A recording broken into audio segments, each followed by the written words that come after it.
এখন আমাদের যে এই লূত আলাইহিস সালামের যে কাওম ধ্বংস হয়েছিল সেটার স্পষ্ট প্রমাণসহ আল্লাহ পাক লেখছে, বলছেন পৃথিবীতে সেই অঞ্চলটা এখনও আছে। সেটা কি? সেটা হচ্ছে যে আপনি যখনই পৃথিবীর এমন একটা অঞ্চল গড়ে উঠবো যেখানে মানুষ ছেলে ছেলেকে পছন্দ করবো, মানে যেটাকে বলে গেই, মেয়ে মেয়ের সাথে চলে যাবে, তাদের সাথে তাদের জীবন ব্যবস্থাপনাকে ভালো লাগবে। এটা আমাদের সমাজে কিন্তু এখন মাঝে মাঝে দেখা যায়, কোনো মেয়ের জন্য সামাজিকভাবে গিয়ে দাঁড়াইছে, তাকে বিয়ে করতে চায়। এই ধরনের পরিবেশ যখন সমস্ত কাউমের মধ্যে হয়ে যাবে, মানে সমস্ত জাতির মধ্যে সেটা সৃষ্টি হবে, তখন আল্লাহ পাক ওইটাকে আর রাখার জন্য আল্লাহ কোনো ধরনের সিদ্ধান্ত হয়তো নেবে না। সেটা প্রমাণ সে লূত আলাইহিস সালামকে দিয়ে দেখাইছে, কারণ তার ওয়াইফ তাকেও ধ্বংস করে দিছে। কেন? কারণ এটার পিছনে একটা রিজন আছে, একটা কারণ আছে, আল্লাহর একটা কারণ তো অবশ্যই আছে। সেটা কি? যে এটা কেন মানে আল্লাহর কাছে গ্রহণযোগ্য না, গ্রহণযোগ্যতা এই জন্য হারাইছে, সেটা হচ্ছে যে এরা যদি ছেলে ছেলের সাথে বিয়ে করে, মেয়ে মেয়ের সাথে বিয়ে করে, তাদের পারিবারিক একসাথে থাকতে থাকে, তখন এই পৃথিবীতে পরবর্তী জেনারেশন বলতে আর কিছু থাকবে না, কোনো মানুষ থাকবে না, এই জাতি বিশ্বে এই মানব জাতি ধ্বংস হয়ে যাবে। মানে পরবর্তী তার আমাদের পৃথিবীতে আর সন্তান আসবে না, পৃথিবী আর পরিচালিত করার কিছু থাকবে না। তা মানুষ না থাকলে তো পৃথিবীর প্রয়োজন হচ্ছে না। তো এই যে আমাদেরকে যেখানে আল্লাহ রাখছে, তো এই জন্য আমাদের এটাকে সিরিয়াস নিতে হবে, ওইটাকে যেটা আমাদের মধ্যে সবচেয়ে ভয়ঙ্কর, আল্লাহর কাছ থেকে যে অভিশপ্ত লাইফ আসে। তারপরে আরেকটা, আর আমাদের যে এই যে সমাজে ধরে নেন যে পৃথিবীতে অনেকটি অঞ্চল আছে, বাংলাদেশও আছে, যেরকম আপনার দৌলতদিয়া পাটুরিয়া, যেখানে আর কি আপনার কি বলে মানে আপনার নারীদের দেহ ব্যবসা হয়। তারপরে বাংলাদেশের বিভিন্ন হোটেলগুলোয় রমরমা ব্যবসা, যেটা অনলাইনে দেখায়। আচ্ছা, তাদের জীবনযাপন ওইটা একটা জীবিকা অর্জনের একটা রাস্তা, এবং খারাপ বলতে পারেন, টোটাল বলা না, এটা টোটালি খারাপ। যেটা আল্লাহ বলছে যে এক কথাই বলছে যে নারীর কাছে গমন করো না, মানে বিবাহিত ছাড়া আর কি। তো এই যে সমস্যা আমাদের পৃথিবীর মানুষের জন্য, তো আপনি যদি খ্রিস্টান পৃথিবীতে সর্বোচ্চ মানুষ পৃথিবীর মধ্যে, ওরা আমাদের থেকে তাদের বেশি। তো এই যে খ্রিস্টান যে পরিমাণ পৃথিবীতে বা প্রায় 2 বিলিয়ন প্লাস, হ্যাঁ, তারপর আমরা আছি 1 বিলিয়ন সামথিং এরকম আছি। তো যাই হোক, এখানে 200 কোটি, এখানে 100-150 কোটি মানুষ মুসলিম এবং খ্রিস্টান আছে। তো এখানে মজার বিষয় দেখেন যে এখানে আমাদের সমাজে যারা ওই শারীরিক বিজনেসে চলে যায়, ছেলেমেয়ের সেক্সুয়াল কার্যক্রম হয়, তো ওইখানে আল্লাহ পাক কিন্তু ধ্বংস দেয় না। কারণ দিলে আপনার থাইল্যান্ড এত সুন্দরভাবে দেশ চলতো না, কারণ পুরোটাই তাদের জাতির প্রধান 1 নম্বর বিজনেস হলো দেহ ব্যবসা। আচ্ছা, আসেন এখন বিভিন্ন অঞ্চলে, এবং ওইখানে হ্যাঁ আপনি বলতে পারেন যে এর জন্য তো আল্লাহর আইন দিচ্ছে, নিষেধ করছে। হ্যাঁ, নিষেধ করছে, নিষেধ তো ভাই সুদ খেতে না করছে, তো আপনার পুরো সিস্টেমটাই তো সুদের ভিতরে পুরো পৃথিবী এবং দেশ চলতেছে। আচ্ছা, আসেন যদি আপনি বলেন যে হ্যাঁ এটা কি তাহলে কি পাপ না? অবশ্যই পাপ। মদ খাওয়া কি নিষিদ্ধ না? হ্যাঁ। তো মদ তো মানুষ প্রচুর খাইতেছে, তাই কি তাকে হত্যা আল্লাহ করতেছে? তাকে কি অন্যভাবে বিচার করতেছে না? এটা নিষেধ করছে। এটা যেই পরিমাণ পাপের মাত্রা সেটা আল্লাহ বিচার করবে। সে বিচারক, সে জানে তার অন্তরে কি চায় না চায়, সে এটা কি করতে চায়। এই যে আমাদের বোঝার যে মানসিক সেন্স বলেন, জ্ঞান বলেন, যেটাকে আমরা বুঝি, যেমন এই যে 200 কোটি, প্রায় 200 কোটি কি আপনার খ্রিস্টান সম্প্রদায়, তারা কি এই মুসলমানের মতো বিয়ে করে? তাই হিন্দু সম্প্রদায় এত বড়, হিন্দুরা ইন্ডিয়াতে থাকেন, তারা কত প্রায় 100 কোটির কাছাকাছি হবে না? হওয়ার কথা। তো 100 কোটি যদি হয়, তাহলে এই মানুষগুলো তো আমাদের মতো বিয়ে করে না, এরকমভাবে হয় না, তাদের কালচার আলাদা, বা তারা লিভ টুগেদার করে এক সময় থাকে। কিন্তু এটা কিন্তু আল্লাহ পাক বিচার করবে, কিন্তু মানুষের তো এত ভয়ঙ্করভাবে বিচারে আনা যাবে না, কারণ আল্লাহ তো এখানে কিছু রুলস দিছে। তো এই জন্য কথা বলা আসলেই মানুষের এই প্রসেসগুলোকে নিয়ে।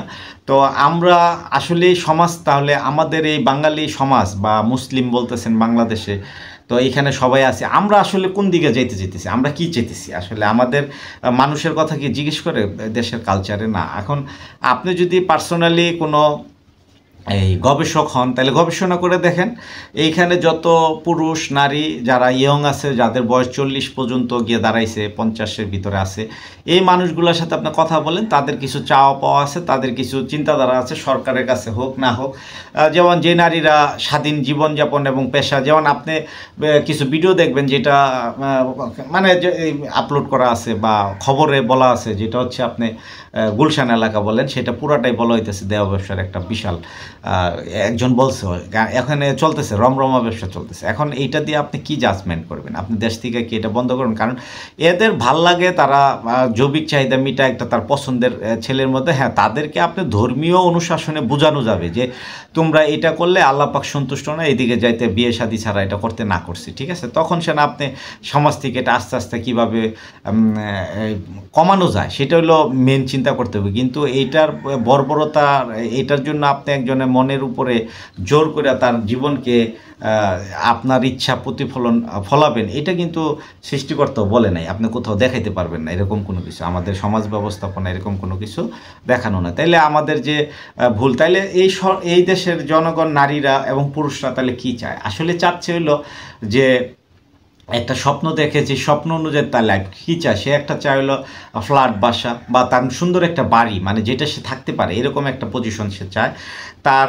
তার অনলাইন ভিত্তিক জীবন সে সবসময় লিড করতে চায়। আপনি দেখেন এখন শুধু ইয়ং ছেলে পেলে না, বয়স্ক লোক, সমাজের ধর্মীয় লোক, ধর্মের বাইরের লোক, সকলে কিন্তু অনলাইন ইউজ করে, সেটা যে কোনো কারণেই হোক সে ইউজ করে। তাহলে ইউজ করার মধ্যে তাদের একটা চাওয়া পাওয়ার একটা লেভেল এসে দাঁড়ায়। লেভেলের একটা কথা আছে, সেটা হচ্ছে সে কোন লেভেল, স্ট্রিম লেভেলে কী শিখতে চায়, মানে তার ভবিষ্যৎ সে কী চায়। সে চায় তার মন মতো, তার মনের ইচ্ছা। আসলে ইসলাম মুসলিম তো মনের ইচ্ছাগুলোকে সে মানে কি করবো, প্রোটেক্ট দিব, কিন্তু সেটা তো সে করে না। সবাই চায় তার বেঁচে থাকার 60-70 বছর জীবনের মধ্যে সে যেটুক বুঝে, যেটুক ভোগ করার ইচ্ছা, সে ভোগ্যবাদ সমাজ ব্যবস্থাপনা আছে, সেটা চলে যেতে চায়। এখন আমরা যদি মৌলবাদ নিয়ে আইসা একটা মানুষকে প্রচণ্ড পরিমাণ মানে আপনার ইচ্ছা আমার ইচ্ছাকে আমি চাপাই দিই যে তুমি এটা করবা, এটা করবা না, এটা তো আমাদের বর্বরতার সামিল হয়। আমরা আসলে এইদিকে না যাই। তো এদেরকে আমার ফিরে আনার জন্য আমাদের প্রসেস ধর্মীয়ভাবে হবে, যেটা ভালো, যে এইখানে না যাওয়া ভালো। হ্যাঁ, আপনি যদি দেখেন যে একটা নারী প্রস্টিটিউট বিজনেস করে, অনেক ভালো ভালো মানুষ, মৌলানা অনেক বা সামাজিক মর্যাদা সম্পন্ন অনেক লোক আছে, তারা কি তাদের বিয়ে করে সামাজিক মর্যাদা দিবে না তো, কিন্তু গোপনে সবাই ভোগ করতে চায়। এটা কিন্তু একটা নেচার, আমাদের সামাজিক একটা নেচার, একটা ব্যবস্থাপনা হয়ে গেছে গা। তো আমরা আসলে মানে সামাজিকভাবে কাউকে দুঃখ কষ্ট এবং তাকে গ্লানিতে ফেলানো, তাকে অপমান মানুষের সামনে না করাটাই আমাদের জন্য বেটার, ঠিক আছে? আমি আল্লাহ তাকে বুঝাইতে না পারলে আল্লাহর কাছে হয়তো বলবো আল্লাহ তাকে সুমতি জ্ঞান দান করুন, এটা মুসলিমের হওয়া উচিত। তারপরে এখন তাইলে সমাজ কি চাচ্ছে? সমাজ চাচ্ছে মানুষগুলাই তো সমাজের অন্তর্ভুক্তি। তারা কি চায়? তাদেরকে আপনার পার্সোনাল দেখেন, যদি আপনি বাংলা যতগুলো অ্যাপস আছে তৈরি করে দেখেন, টিকটকে ঢুকে দেখেন, আপনার প্রতিটা ঘরে 2-4 জন একজন করে মেয়েরা নাচানাচি করে, কিন্তু আপনি এতে কোনো পাবেন না যে এখানে দেখেন শত শত মেয়ে, লক্ষ লক্ষ পুরুষ, নরনারী, সকলেই তার মনের বিনোদন। ফেসবুকে এসে ছেলে মেয়ে একসাথে গল্প করতেছে, ওপেনলিতে কথা বলতেছে। তারপরে আপনার হইলো আরও বেশ কিছু অ্যাপস আছে যেখানে আপনার ছেলে মেয়েরা একসাথে আড্ডা দেয়, তাদের জীবনকে বুঝার, ধরেন এটা আপনি মানে খারাপ দিকই বলতে পারেন বা এটা একটা মানসিক, কিন্তু আপনি তো ওই দিকে তারা যাইতে চাইতেছে। এখন তারা এটাকে মানে এই যে বিশ্বের যে আগ্রাসন, যেখানে মানুষের এই যে অনলাইন ভিত্তিক জীবনযাপন করার জন্য মোবাইল মুঠোফোনের হাতে দিয়ে দিছে, তো এইটাকে আপনি কীভাবে ফিরাবেন? এটাকে ফিরাইতে পারলে সে আপনাকে আবার পিছনে ব্যাক করা যাবে। যেমন জীবন ব্যবস্থাকে আপনার একটা রুলস রুটিন দেওয়া উচিত। হ্যাঁ, এটা ঘটবে, সবাই বুঝতেছে, আপনি বুঝতেছেন, আপনার পরিবার বুঝতেছে যে আমার মেয়েটা ঘরের কথা শুনতেছে না, আমার মেয়েটা তো অলরেডি বের হয়, সে বিভিন্ন পার্লারে যায়, বিভিন্ন বারে যায়, বিভিন্ন বন্ধু বান্ধবের সাথে যায়। একটা ছেলে সে বারে যায় নাচানাচি করতেছে। এখন এটা আপনি বন্ধ করতে গেলে আপনাকে সামাজিকভাবে অনেক সুন্দর সুন্দর পদক্ষেপ, কারণ কাজের ভিতরে তাদের দিতে হবে, তারা কাজ করতে হবে, তাকে 1 নাম্বার তো কোরআন তাকে পড়ার জন্য তার নিজের ভাষায় তাকে প্রস্তাব দিতে হবে এবং তাকে শিক্ষণীয় সেই পড়াশোনা তার করতে হবে। করলে তখন কী হইব, সে বুঝতে পারবে যে এই জিনিসটা ভালো এবং এই জিনিসটা মন্দ। এখন এই ভালো মন্দটুকু বুঝাইতে হলে আমাদেরকে অবশ্যই তাদের কোরআন উঠাই দিতে হবে। তাইলে এই সামাজিক ভিত্তিক তার কি করতে হবে, কি করা উচিত না, তখন সে বেঁচে থাকার যে লাইমলাইটটা খুঁজতেছে সেইখানে একটা সুন্দর কি বলে পথ পাবে, তার বাঁচার জন্য পৃথিবীতে সুখ পাবে। দেখেন আপনি এমন কিছু মানুষ আছে ফ্রাস্ট্রেটেড হয়ে যেতেছে জীবনে। আপনি যদি দেখেন এখানে ওপেন কি বলে ভিডিও লাইভে এসে সে আত্মহত্যা করতেছে, প্রায় দেখতেছি। একটা নারীর জন্য বা তার সন্তানের জন্য হয়েছে, নারীর জন্য হয়েছে, মানে এই পৃথিবী। এবং এমন আরেকটা পৃথিবী হইতেছে, আপনি এটা নিয়েও কথা বলেন যে এই যে সমাজে সবচেয়ে বেশি মানে ক্ষতিগ্রস্ত পরিবার, যেমন একটা মানুষ যদি পরকীয় করে একজন ক্ষতিগ্রস্ত হয়, মানে একজনের পার্সোনাল। ধরেন ওই মেয়েটাকে পছন্দ করে, তারা দুইজন খুশি হয়ে গেছে, কিন্তু যে একটা ছেলে তার মানসিক খারাপ হয়েছে, কিছুদিন পর সে আরেকটা বিয়ে করে নিতে পারে, তার সামাজিক চেঞ্জ আসে। কিন্তু আপনি সর্বোচ্চ পর্যায়ে আরেকজনকে খুঁজে দেখেন, সে কে? সেই ব্যক্তিটা ক্ষতিগ্রস্তকে। ঘরে একটা ব্যক্তি যদি বাংলাদেশের যে কোনো পরিবারের মধ্যে 10 জন সদস্য আছে, 8 জন আছে, এর মধ্যে একটা ছেলে বা একটা মেয়ে ড্রাগ এডিক্টেড হয়, সে যদি ড্রাগ এডিক্টেডের সামাজিকভাবে সেখানে চলে যায়, তখন এই পরিবার সমস্ত মানুষ অশান্তিতে থাকে। এটা কন্টিনিউ লাইফ তার। কোনো পরিবারের মধ্যে থাকলে সেই জানে এর যন্ত্রণা কত বড়। আপনি দেখেন ঐশী তার শিক্ষিত বাবা মা বা এত বড় উচ্চপদস্থ কর্মকর্তা ছিল পুলিশে, তাকে হত্যা করছে। আপনি চিন্তা করেন, দুইজনকে হত্যা করে ফেলাইছে। এটা কিভাবে সম্ভব? এক বাবা গ্রামের কৃষক তার সন্তানকে সে কি করছে, মানে হত্যা করে ফেলাইছে। কেন হত্যা করছে? যে সে তার মাকে মারে এবং সে টাকা পয়সা চেয়ে ভাঙচুর করে এবং প্রতিদিন তার মাকে বকাঝকা করে, তাকে মারতে যায়। তখন সেই নেশাগ্রস্ত হয়ে গেছে, ইয়াবা খায়, তাকে মেরে ফেলছে।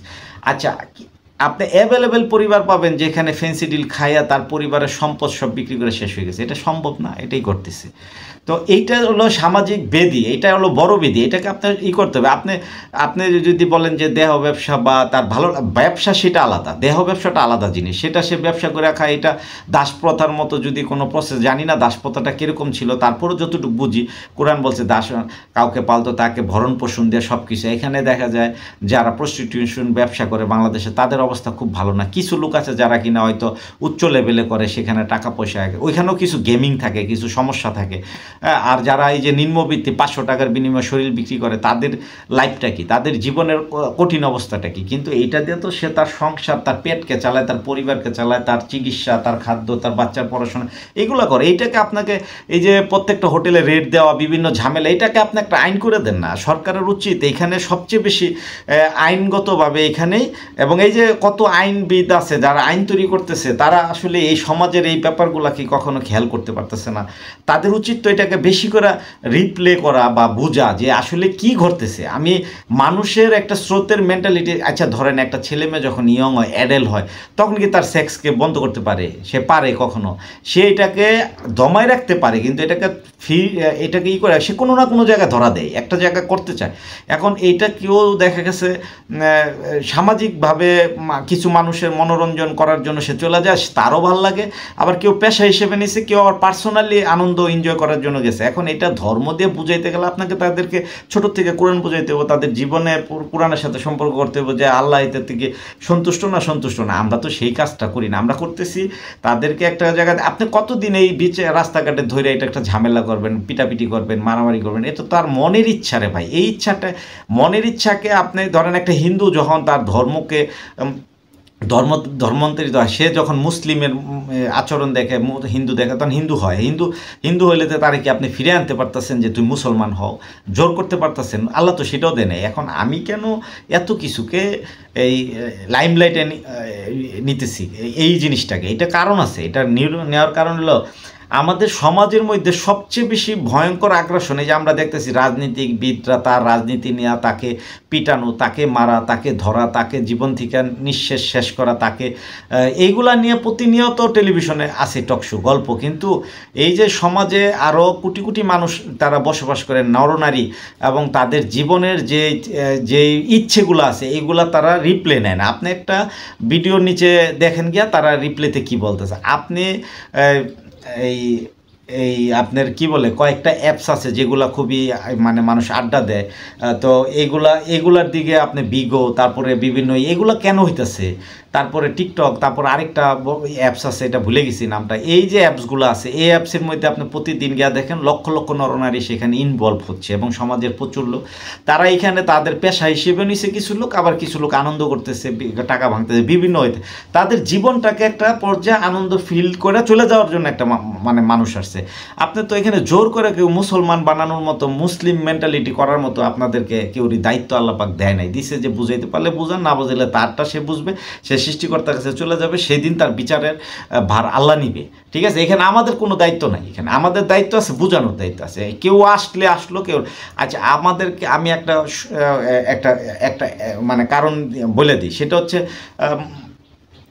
এই লূত আলাইহিস ইসলামের স্ত্রী যখন তার তার তার তার কমদের সাথে, তার ওই সমাজের সাথে মিশে গেল, তাদের সাথে যখন সে গেই আচরণ করলো, সেখানে কি আপনার লূত আলাইহিস ইসলাম কি ইচ্ছে করলে তাকে কর্তন করতে পারতো না, বা তাকে সামাজিক হেয় প্রতিপন্ন, তার এর চেয়ে ভয়ঙ্কর শাস্তি বা এমন কিছু সমাজে বাইন্দা, তারও স্ত্রী তো, সে তো ইচ্ছা করলে তাদের, সে কি করছে? এটা করে নাই তো। কেন করে নাই? কারণ এটা তার উচিত ছিল, এটা উচিত না। সে কিন্তু তারপরও তার স্ত্রী এবং তার ফ্যামিলিকে বাঁচানোর জন্য আল্লাহর কাছে কিন্তু সে সাহায্য চাইছিল, যে তাদেরকেও সে বলছে যেন তাদেরকে দেওয়া যাবে না, কারণ মানে সে তাদের সাথে যুক্ত, সে ওই কাউমের সাথেই তার ধ্বংস হবে, মানে এরকমভাবে আল্লাহ তার আদেশ পাঠাইছে ফেরেশতার মাধ্যমে।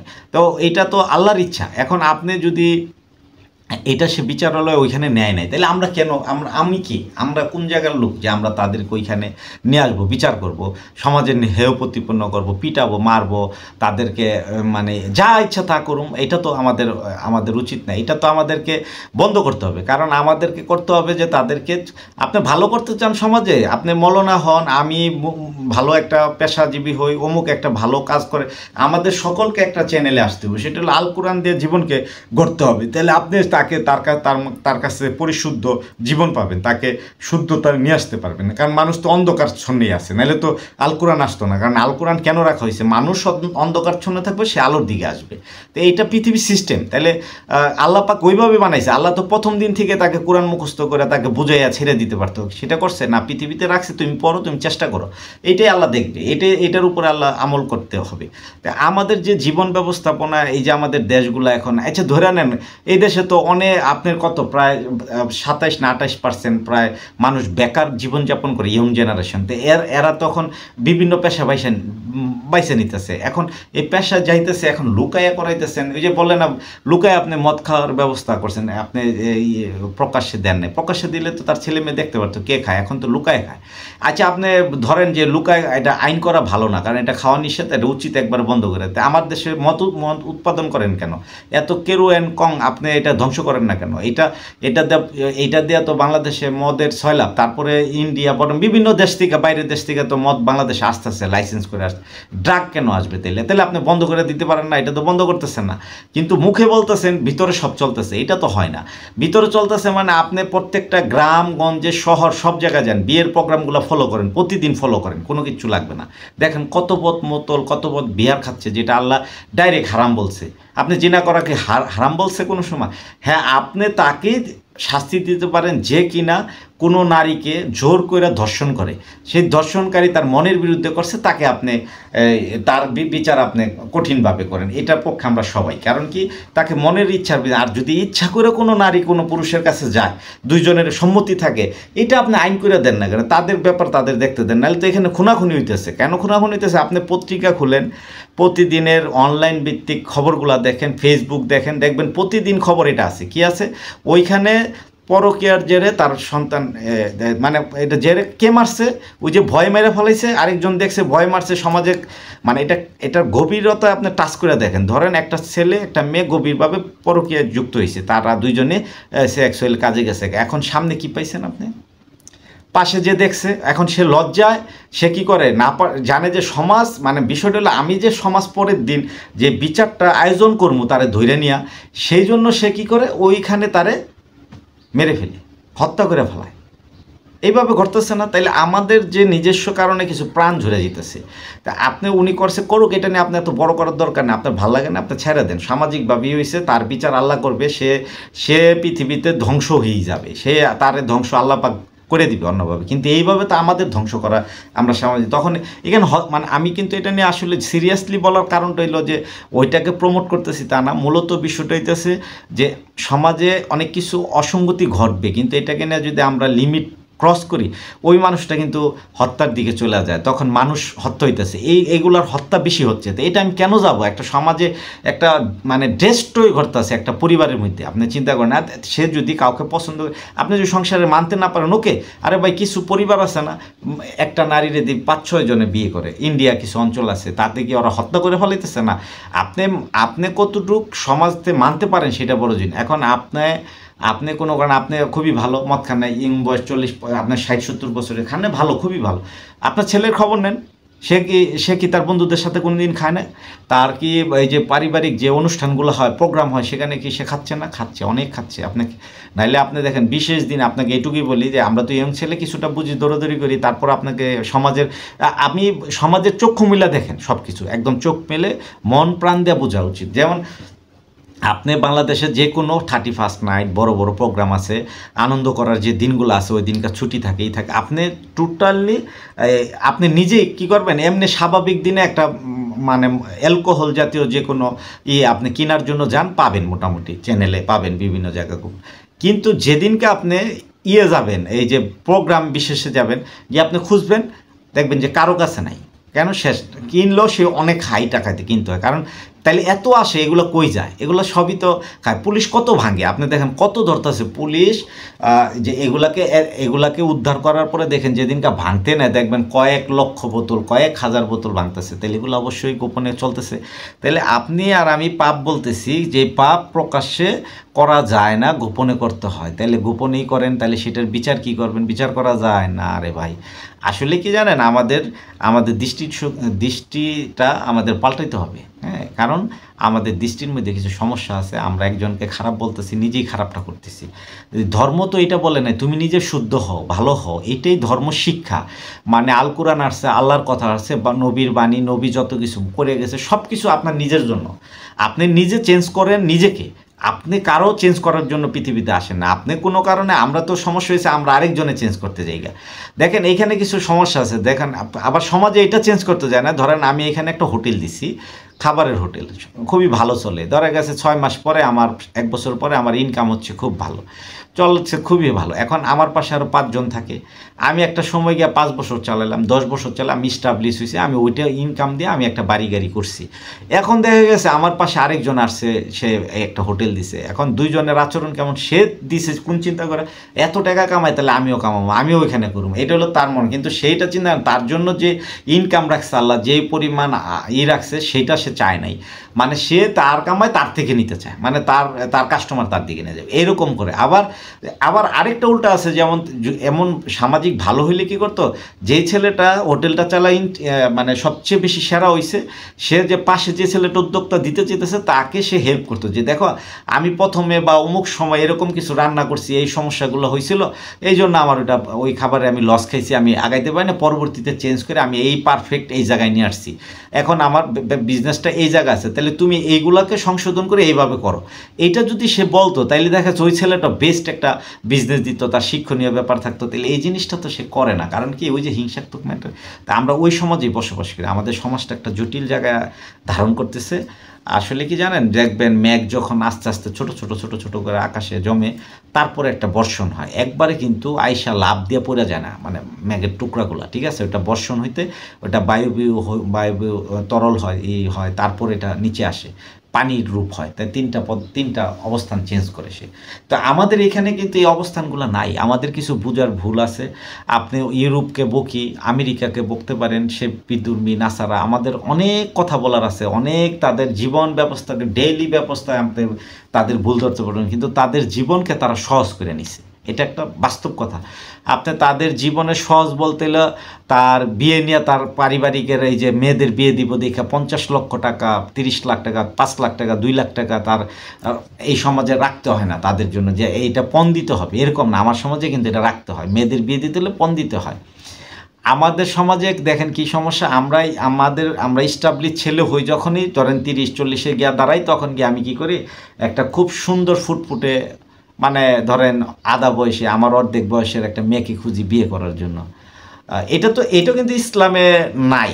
কেন নাই আপনি এটা আপনি খুঁজা দেখবেন। কারণ কি দেখবেন হযরত মুহাম্মদ সাল্লাল্লাহু আলাইহি ওয়াসাল্লামের জীবনকে আমরা কি বলতেছি শ্রেষ্ঠ জীবনের আদর্শ।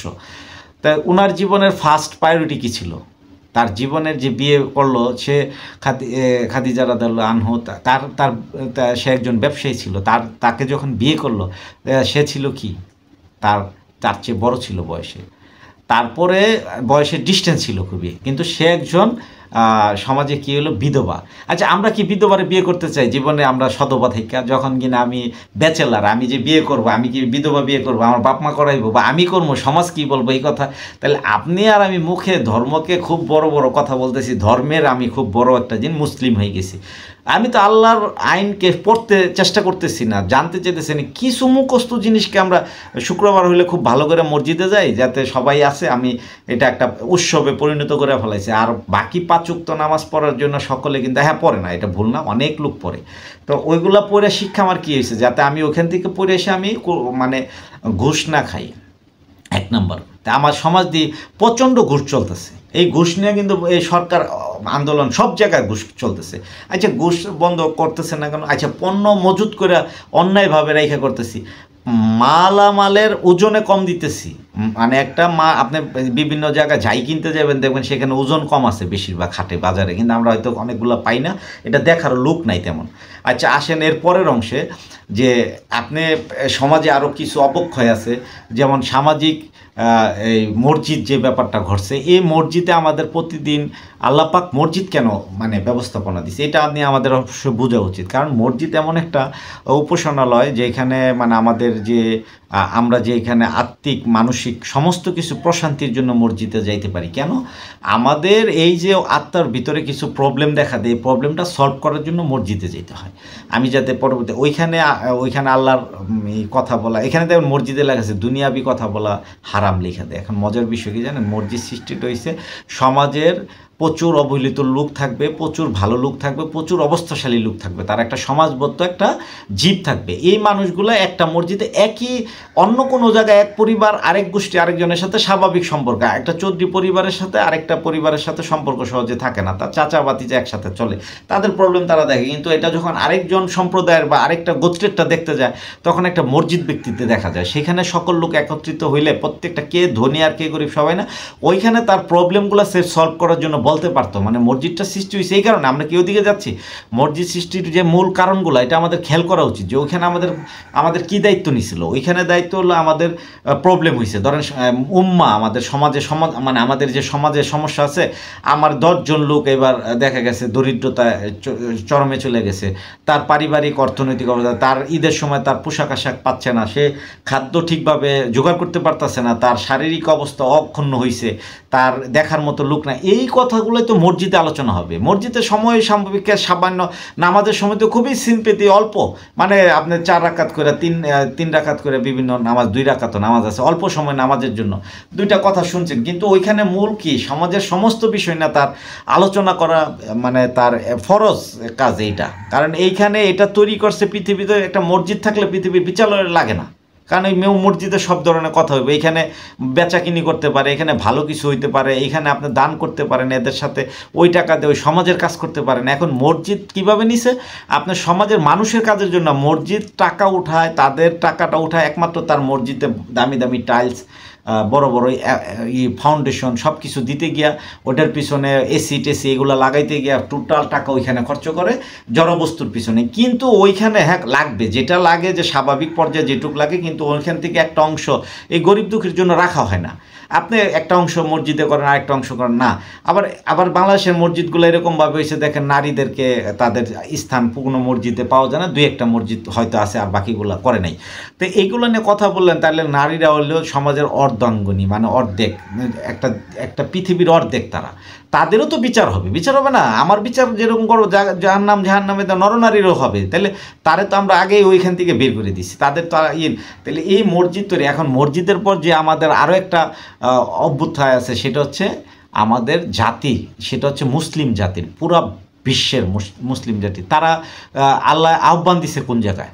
আমরা যে ফিলিস্তিনি নিয়ে কথা বলতেছি, দেশ থেকে এক একটা মানে প্রতিবাদ জানাইতেছি, মুসলিম 70 বছর ধরে প্রতিবাদ জানাচ্ছে এই মুসলিম, কিন্তু এই ক্ষমতা নাই দেখা তাদের কথা কেউ শুনে না। অথচ মুসলিম সব প্রতিদিন প্রতিবাদ জানায়, এমন কোনো অধ্যায় তারা করে না, এমন কোনো প্রতিবাদ রাস্তায় পণ্য বর্জন, চিল্লাচিল্লি, সমাজের মানুষকে একত্রিত করে স্লোগান দেওয়া, বিশ্বের অনলাইনে দেখানো, তাদেরকে হুঙ্কার দেওয়া, রাগ হওয়া, তাদের প্রতি ঘৃণা জন্ম হচ্ছে মনে, সব কিছুই করতেছি, কিন্তু তারপরও তারা আমাদের কথা শুনে না। আচ্ছা, তাহলে আমাদের পাওয়ারিটি কোথায়? পাওয়ারিটি নাই।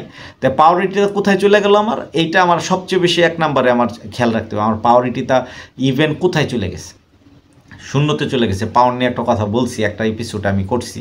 তো এখন মজার বিষয় হলো আমাদের পাওয়ারিটি আনতে হবে। এই পাওয়ারিটি ধরেন বিশ্বের মুসলমান যখন একটা সমস্যায় পড়বে, তখন তাদের জন্য আল্লাহ হজের ডাক দিয়েছে। কারণ হজ বলতে তো আমরা অনেক কিছু বুঝতে চেষ্টা করি। আমরা যেমন শয়তানরে পাথর নিক্ষেপ করুম, ওইখানে এটা করুম, তারপরে 7 পাকে ঘুরুম, আমি আসছি আল্লাহ লাব্বাইক আল্লাহুম্মা লাব্বাইক বলতে থাকুম, হ্যাঁ এটা হজ হয়ে গেছে গা। আপনি এখানে বিভিন্ন টাকা, এখন দেখেন হজ করতে গিয়ে 8 লক্ষ টাকা দিয়ে আপনি হজ করতে যান, তাই এটা নিয়েও তো আপনার প্রতিবাদ হয় না। ওইখানে 1 মাসে 8 লক্ষ টাকা খরচ করার কোনো জায়গা, প্লেন ভাড়া দেয়া, এখানে 3 ঘন্টার প্লেন যাইতে কয় ঘন্টা, 5 ঘন্টা যাইতে কয় টাকা জ্বালানি খরচ, এত টাকা দিয়ে যান, এত টাকা খাবার খরচ, এত কিছু, এই টাকাগুলো ব্যবসা হিসেবে কি সবাই নিছে না? শুধু আমি হজের উদ্দেশ্যে গেছি, আর আমার পাশে যারা এই অ্যারেঞ্জমেন্ট করতেছে, আমাকে নিয়ে যাইতেছে, ওই দেশ রাষ্ট্র, মাঝখানে ট্রাভেলস এজেন্সি, সবাই তো টাকা কামাইতেছে। তাহলে এই যে টাকা নিয়ে যায়, তাহলে তো হজ একটা বিজনেসে চলে গেছে টোটাল। সৌদি আরব বিজনেস করতেছে, ওদের এই সব টাকা দিয়ে বড় বড় অট্টালিকা, বিশাল শহর, ফুটবল খেলার ক্রিস্টিয়ানো রোনাল্ডোকে বাৎসরিক 2000 কোটি টাকা দেয়। আপনি কি ভাবেন এটা? এই টাকাটা আসে কই থেকে? এই টাকাটা কি ইউরোপিয়ানরা দিছে? এই টাকাটা দিতেছে হলো আপনার সৌদির রাষ্ট্র ব্যবস্থাপনা থেকে, তার বিজনেস সেক্টরে যারা এইগুলার ক্লাব মালিক, তারা করতেছে, ওই দেশের অর্থনীতি। এই টাকাগুলো, এই হজের টাকা ওইখানে ঢুকে, আপনি সৌদিকে জিজ্ঞেস করেন তাদের অবস্থানটা কি? তাদের অবস্থান আনক্লিয়ার। এইখানে আপনি কোনো রকম একটা বিমান ভাড়া দেওয়া যান, বা যেটা সবচেয়ে কম টাকায় যাওয়া যায়, ওরকম প্রসেস দিতে হইব যে আমার বিমানে খরচ বেশি, তোমরা জাহাজে আসো, তোমরা জাহাজে খরচ, তোমার বাসে বাসে দেশ পার হইয়া তোমরা এইভাবে আসো, তোমাদের এইভাবে দিই, তোমাদের অর্থনৈতিক খরচটা কম যাক, দেশের অর্থনৈতিক ওইখানে চলে যায়।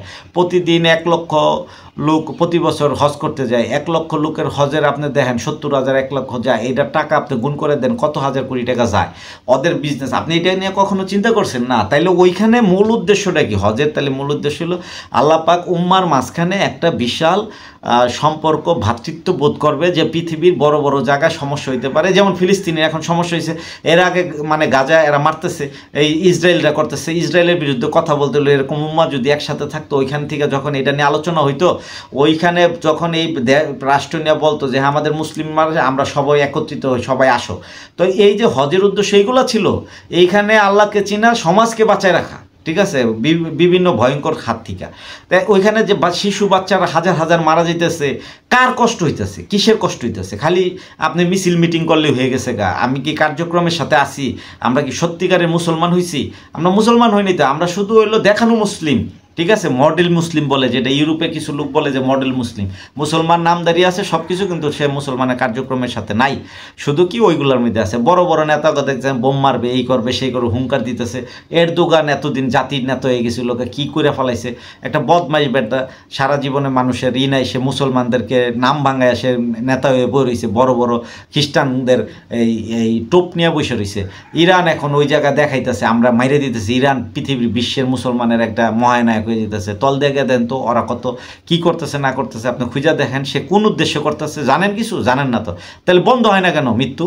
উনি যখন এতই পাওয়ার আছে, তাই মৃত্যু বন্ধ হয় না কেন? বন্ধ না হওয়ার পিছনে কারণ কি? মৃত্যু বন্ধ হয় সেই ব্যক্তির কথা, যে ব্যক্তি খ্রিস্টান, যে ব্যক্তি খারাপ লোক, যারা কিনা খ্রিস্টানের একজন বড় একটা সুন্দরী নারী, সে বলছে অনলাইনে আইসা এই তো বিরাট খারাপ হয়েছে, তখন ডনক নড়ছে ওদের, ঠিক আছে বন্ধ রাখেন। দেখা গেছে কোনো দেশের প্রেসিডেন্ট ওই ইয়ের বিরুদ্ধে ছিল, বা তার পছন্দ হয় না তার কথা, হয়তো ইসরায়েলের আছে না, তাদের মধ্যে তো গ্যাঞ্জাম আছে যার যার জাতির সাথে। তো ওইখানে যদি এটা ঘটে, তখন তাদের সাথে কি হয়? ওইখানে তখন তাদের কথা তার টনক না। কারণ 70 বছর ধরে মুসলিম চেষ্টা করতেছে যে দখলদারিতে হাত থেকে রক্ষা করব ফিলিস্তিনি, পারেন নাই। কার কথা শুনে, কিসের কথা শুনে, কিসের ডাক দেন? না। তাহলে এটা করতে হলে কি মারামারি করবেন, যুদ্ধ করবেন? না, আগে ক্ষমতা অর্জন করুন। ক্ষমতা অর্জন করতে হলে আপনাকে দুইটা জিনিস লাগবে। সেটা কি? ক্ষমতা অর্জন করতে হলে আমাদের জীবনকে সেরা অবস্থানে নিতে হইলে আমাদেরকে, পৃথিবীতে চলে বিশ্ব রাজনীতিতে, রাজনীতি চলে না, চলে কি জানেন? আমাদের বিশ্বে অর্থনীতির রাজনীতি চলতেছে। আমরা অর্থনীতিতে সেরা হইতেইব, পৃথিবীর 1 নম্বরে আসতে হইব আমাদের মুসলিমদের। এক মুসলিম আরেক মুসলিমের পণ্য কিনবে, এক মুসলিম আরেক মুসলিমের পণ্য তৈরি করে দিবে, তারা পৃথিবীতে সেরা হবে। ইহুদি নাসাররা বা যারাই আছে খ্রিস্টান সম্প্রদায়, তারাও আমাদের জাতি, আরেকটা জাতি, তারাও আমাদের কাছ থেকে নিবে। আমরা তাদের থেকে আনবো কেন? আমরা সমস্ত পরিশ্রম তাদের দিয়ে দিতেছি, তাদের কাছে আমরা ধরা পড়তেছি, তাদের ধমক দিলে তারা শুনে না, তারা উল্টা ধমক দেয় আমাদেরকে। তাহলে আমাদের জন্য কত বড় ভয়ঙ্কর জায়গায় আমরা আসছি। এখন আমরা কি ইহুদি নাসার? না, তারাও পৃথিবীতে বাঁচবে, তারা পৃথিবীতে বসবাস করে, সহমত সকলের থাকবে, সকলের সমান অগ্রাধিকার থাকবে, সমান থাকবে। এটা ব্যবস্থাপনা করতে হবে। এটা করতে হলে আমাকে ক্ষমতায়ন করতে, ক্ষমতা নিতে হবে। আল্লাহ বলছে ক্ষমতায়ন করো, তুমি ক্ষমতা করো। ক্ষমতাবান না করলে তো তুমি আগাইতে পারবে না। তুমি আগাবা কীভাবে? তোমার জাতিকে ধ্বংস করে দিতে চেষ্টা করবে। আল্লাহ ছাড়া পারে না। তারপরে আমাদের এই যে বাচ্চা মারা যায়, কারো বাচ্চা মারা গেছে, কারো পঙ্গু হয়েছে, আমাদেরকে এটা সহ্য হয় ভাই, কষ্ট হয়। কিন্তু আমাদের জন্য মূল কাজ এই 70 বছর ধরে তাদেরকে রাগারাগি না করে, তাদের পিছনে দৌড়াদৌড়ি না করে, আমাদের উচিত ছিল নিজেদের ক্ষমতায়ন করা, নিজেদেরকে ক্ষমতার শ্রেষ্ঠ পর্যায়ে নেওয়া। ঠিক আছে, এইটা আমাদের আসলে সর্বোচ্চ বেশি ছিল। আর আশা করি আমার এই কথাগুলো হয়তো কারো বিবেকে কোথাও যদি কোনো কষ্ট হয়, তাহলে আমাকে ক্ষমার দৃষ্টিতে দেখবেন। কারণ আমি হয়তো কোনো বিষয়, আমি কোনো জাতি বা কোনো সম্প্রদায় কাউকে কষ্ট দেওয়ার জন্য না। কিছু ভুল থাকতে পারে, আমার কিছু সমস্যা থাকতে পারে আমার কথায়, আমাকে ক্ষমার দৃষ্টিতে দেখবেন। আর ভালো থাকবেন সবাই। আসসালামু আলাইকুম।